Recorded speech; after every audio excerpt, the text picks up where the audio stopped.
chosen? What led you into choosing going from the chef's life, which is a pretty rugged life, as you know? It's late nights and it's lots of drinking and smoking and alcohol and whatever, and stress up to your eyeballs. Yeah. Was that part of what led you to this path? Oh, I just thought, let's do something easier, and then I chose farming. Well, that was one of your better life decisions. Because that's the big deal about this kind of thing. When people see, I'm interested to see you've even got people coming and volunteering, which is lovely, because I can't say I've ever had anyone volunteer on any of my farms. But people, you know, the average feel is that you have this kind of idealistic thing, and there's a lot of things that are quite romantic about it, including the time you spend with your children, but they don't realise just how hard a work it is. I mean, it is ridiculous. There is nothing, well, there probably is, but I can't think of one offhand. There's nothing really more hard work than farming. It's, you know, you've got to like working. You know, you can go to the gym and do that. Well, no, come on the farm and do your workout. But it's a different perspective, and a hell of a lot of people, and I see it unfortunately quite often in the permaculture movement, that there's a lot of talkers and not so many doers. You know, everyone sits around the fire pit and they talk about, we could do this and it's all creative and we could do this, but they don't actually do a lot of it. Yeah. And the doing part's the hard part, you know, that's the physical part.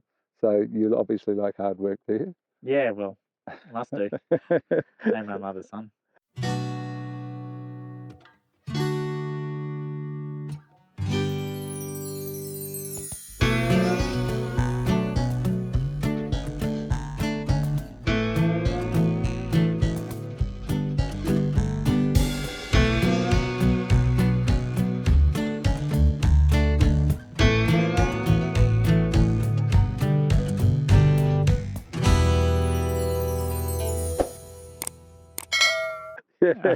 But I think the reason why I got into growing, I didn't even know that market gardening was a thing. Like I thought, you know. Even as a chef, you didn't realise where your food was. Well, it wasn't until I started working down at the Barrel Room here in at Ballandine Estate Wines, and I worked with the chef there, Travis Crane, and he really opened my eyes to market gardeners, because he was using the local market gardeners here, Peter and Judith and Ray and Sam, who were big influences for us and helped us a lot over the last few years. They're part of this group. And they're part of the group, yeah. So, and we were getting produce from them, and I just couldn't believe it. These beautiful pearl onions and unbelievable tomatoes and these things that, like, you never get that from the big suppliers. No, the forgotten flavours, it's amazing, isn't it? You know, and then I went to Brisbane and we were still buying from these producers.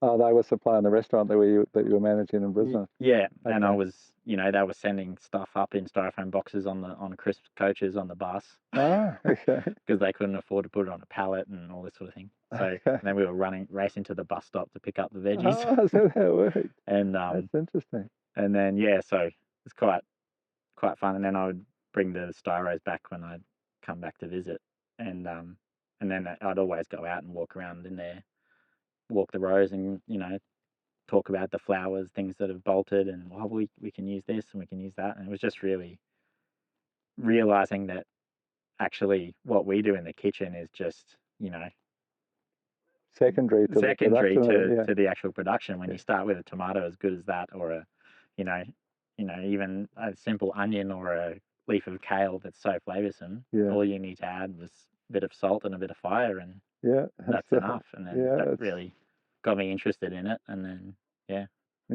you've evolved into that whole food with forgotten flavours model. It's it's fascinating how it unfolds.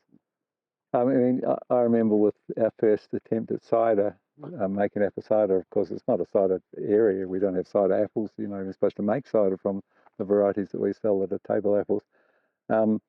But we found this really good cider maker who's like something like 13 generations of Swiss cider makers down on the Sunshine Coast. And I said to him, well, we've got these amazing flavoured apples. And he said, well, that makes no difference. It's all about the cider making. Well, no one's won medals. We won 2 medals for the first. And then he finally said, gee, that is something to do with the apples, you know. And it's the same kind of awakening that obviously the quality of the starting point is going to make a huge difference. Yeah, definitely. Yeah, I agree. Yep. So I mentioned, or you sort of touched upon the fact that you banded with a group of local producers to develop your own organic certification. I didn't even know that was possible. Can you just explain to me how that works? So it's called Certified Naturally Farmed. Certified Naturally Farmed. Okay. Yeah. and it's a peer certification system that originated in France. Okay. But it's globally recognized now, and in the States they call it CNG, Certified Naturally Grown. Okay.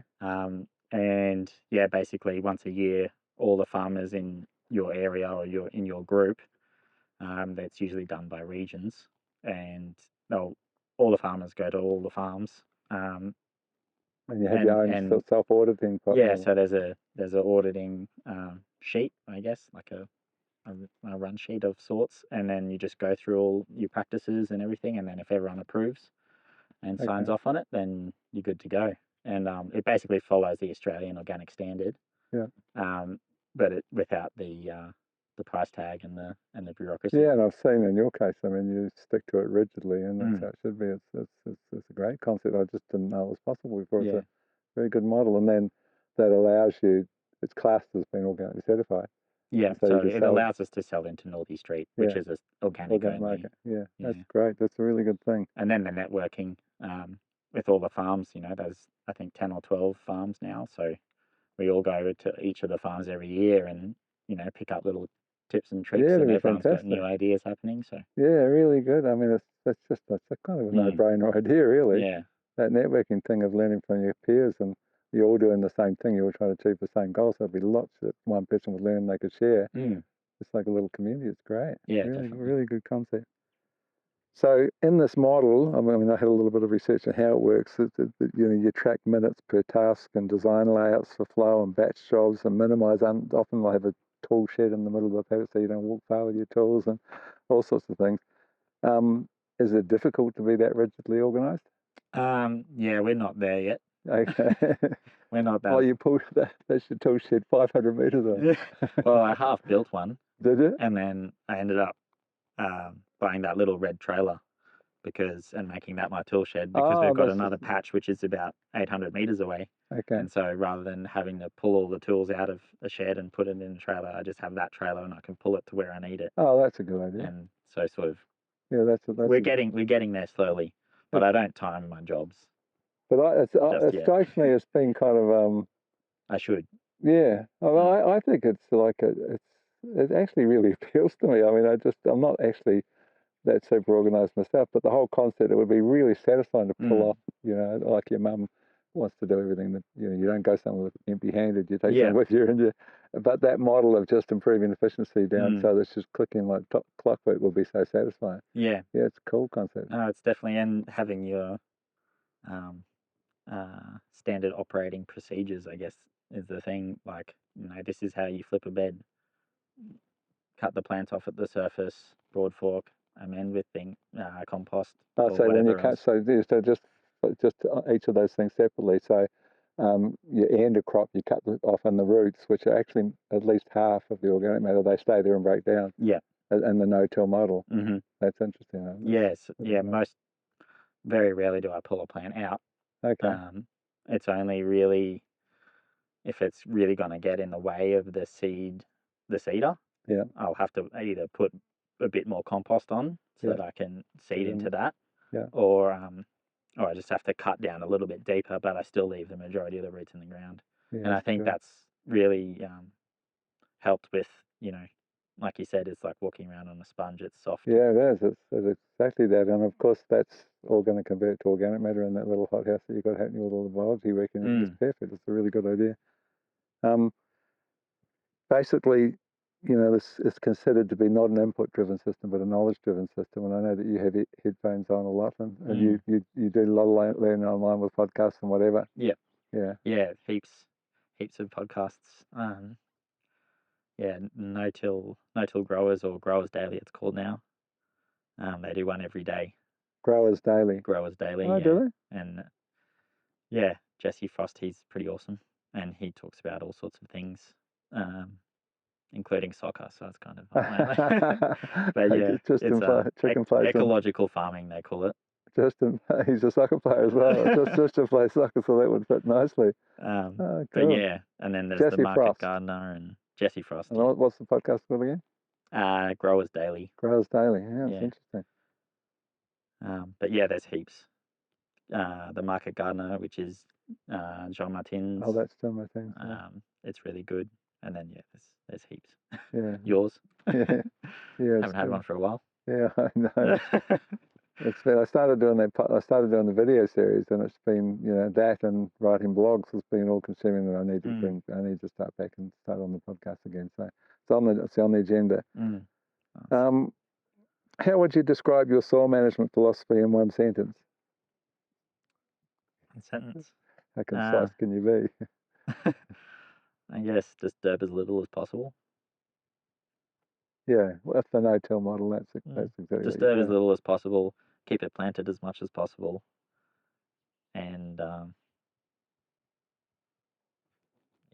think that low disturbance is it's a cool thing. I mean, part of the story in terms of trying to build carbon and sand. It's really, really hard to build carbon and sand. The biggest issue I was touching upon is this thing called redox, where it's a hugely important function of the soil, of oxygen driving it. And the problem with sands is there's too much oxygen, and that creates, one of the things it creates is burning off carbon. So that's why it's so hard to build humus and carbon soils. But this model can do it, and you're proving that's what the sponge is about. The sponge is the humus you're building. So it makes perfect sense. If you were advising a newcomer to this intensive, small-scale, high-quality food production, what would be some of the cautions that you would suggest that perhaps they have to look out for? Don't put on too much compost. Okay, so the compost. And everyone tried to tell me that at the start. Because we did the sums at one point on what you were putting on that deal of 15 centimeters of compost and what that represented per row. We did the sums, and it was like hundreds of tons per hectare. Yeah. When you break the square meters down to 10,000 square meters in a hectare, it was just huge amounts. I think also you've got to take into account that how many, like, if you're planting in a field and you've got one row of cabbages and then tractor wheel and then one row of cabbages and then tractor wheel, we're planting 3 rows of cabbages on a 30-inch bed. Yeah.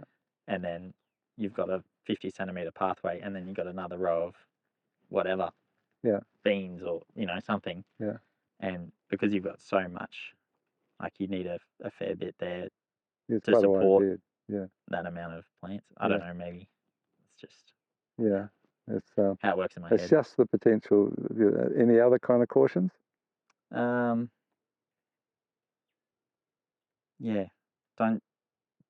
not a get rich scheme.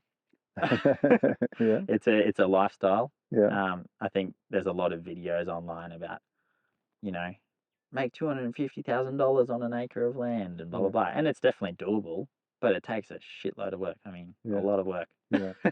No, it certainly is.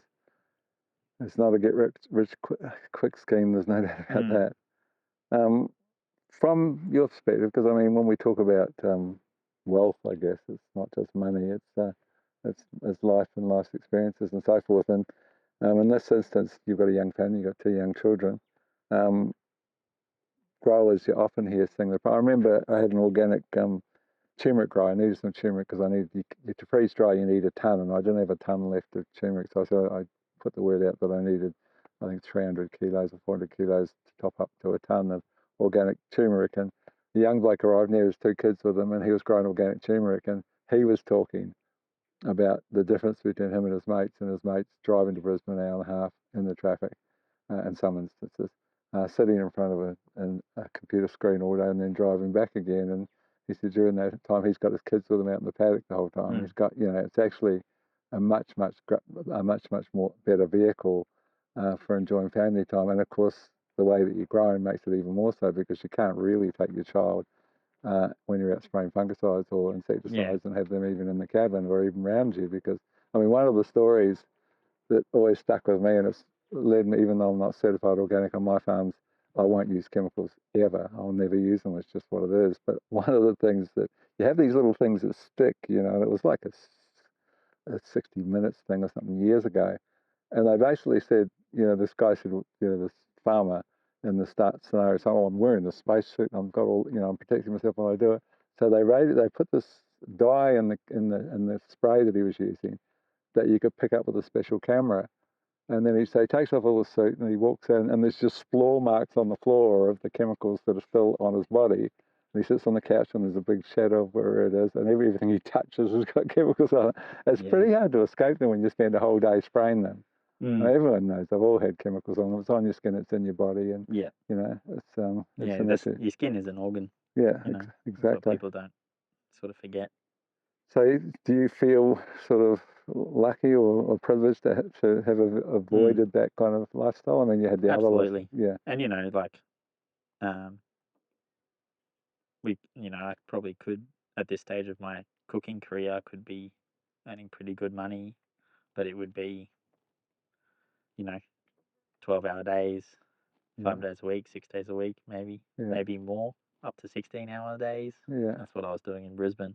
And, if I had a family, I would just never see them. And people don't realise, those first 5 years. You wouldn't even have time to make a family. No, but all the marriages broke up beforehand because you're at home. But I mean, but people don't realise just how quick those first 5 years, I mean, I got a degree in psychology, and Freud and a couple of others used to say, give me a child till he's 5, I've got him forever. I mean, that's the formative years.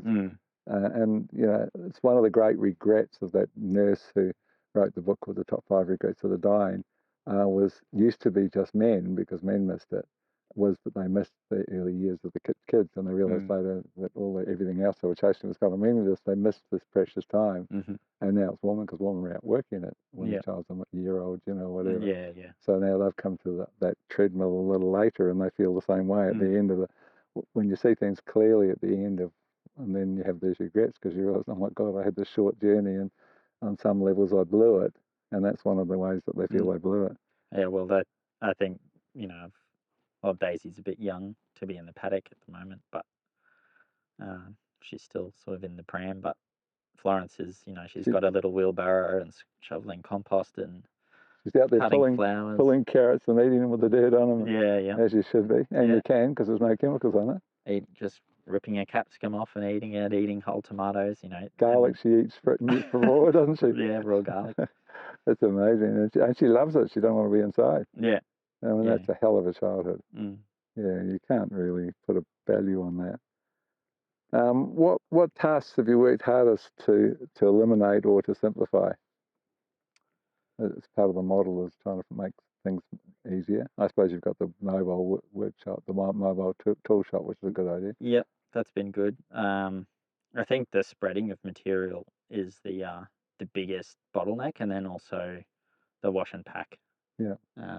And probably every market gardener will tell you the wash and pack is the place where you need to automate it.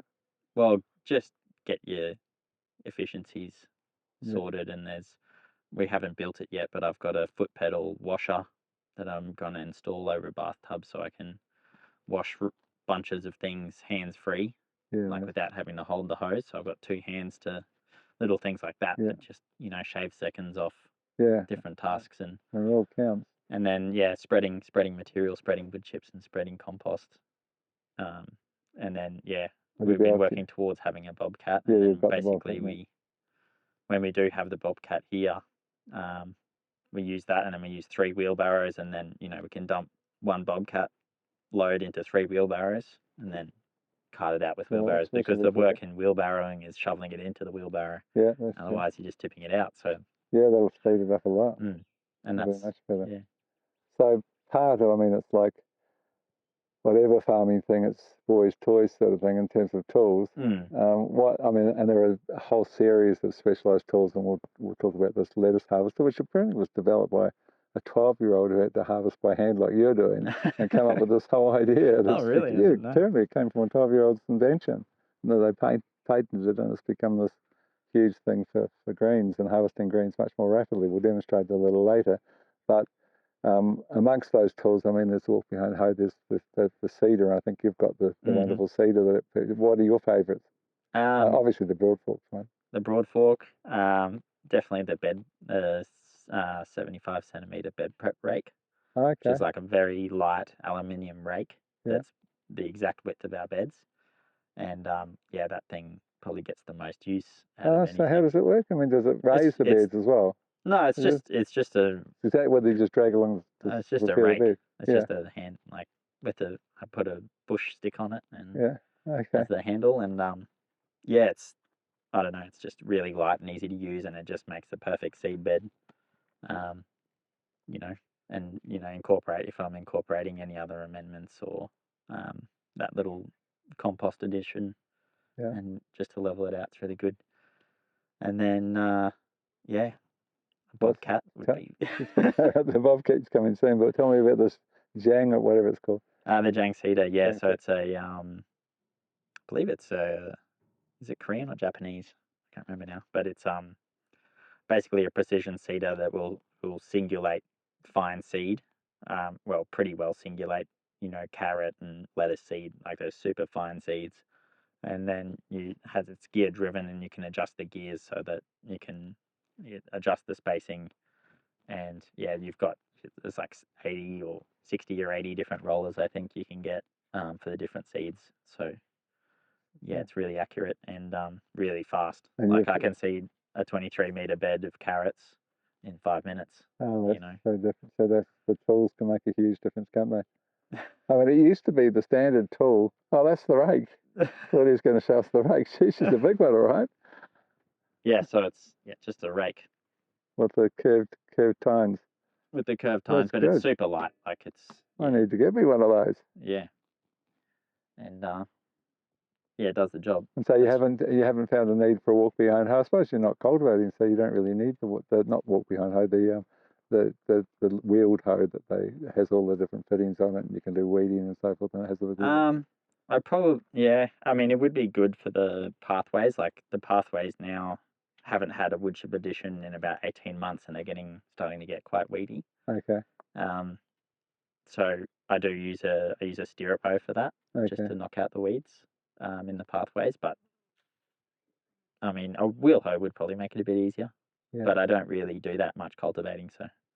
So it used to be the big tool was always the walk behind tractor, and you didn't know till, so you don't need it. Yeah, we've got one. Oh, you have? Oh, you've got a walk behind tractor? Yeah. I didn't know that. Yeah, but it's only got a rotary hoe attachment. Yeah. But what I do want to get for it is the flail mower.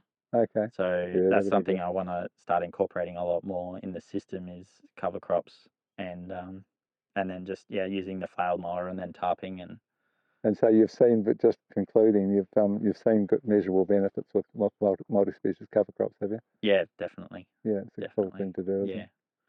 And we've got plenty of land. Like it's hard if you're limited with land to go, take that out of production. Yeah, but but we've got plenty of space. So. Yeah, it's an ideal thing, and it was fascinating to see your mum's cover crops she put to sort of protect those the new berries that she's got planted there. Mm-hmm. And amongst them, I mean, there wouldn't be a potato grower in the world that's ever even vaguely considered the idea, but she, amongst all of those things, where she grew yacons and a whole variety of legumes and so forth, just as a protection around in the row that these new berries are planted, these honeyberries.